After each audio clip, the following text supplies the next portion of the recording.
গল্পের নাম কঙ্কালের কান্না। গ্রামের পাশে পুরনো একটি শ্মশানঘাট।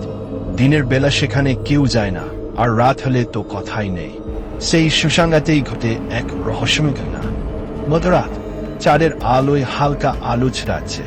গ্রামের তরুণ রাহুল বন্ধুদের সঙ্গে চ্যালেঞ্জে হেরে গিয়ে একা এক রাত কাটাতে গেল সেই শ্মশানঘাটে।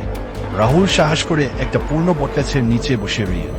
ঘড়ির কাঁটা রাত 1-2টা ছুতেই সে হঠাৎ শুনল, কি কেউ আছে? আমার হাড় খুঁজে দাও, আমার মাথার খুলি কে নিয়েছে? চারপাশ খালি, কেউ নেই, কিন্তু আওয়াজ যেন বাতাসের ভিতর থেকে ভেসে আসে। রাহুল থরথর করে কাঁপতে লাগল।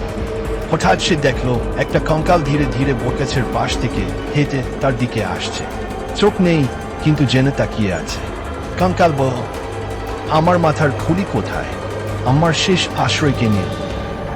রাহুল চিৎকার করে দৌড় দিল। তখনই বাতাসে ভেসে এলো সেই আওয়াজ, এখন আমি তোরটা চাই।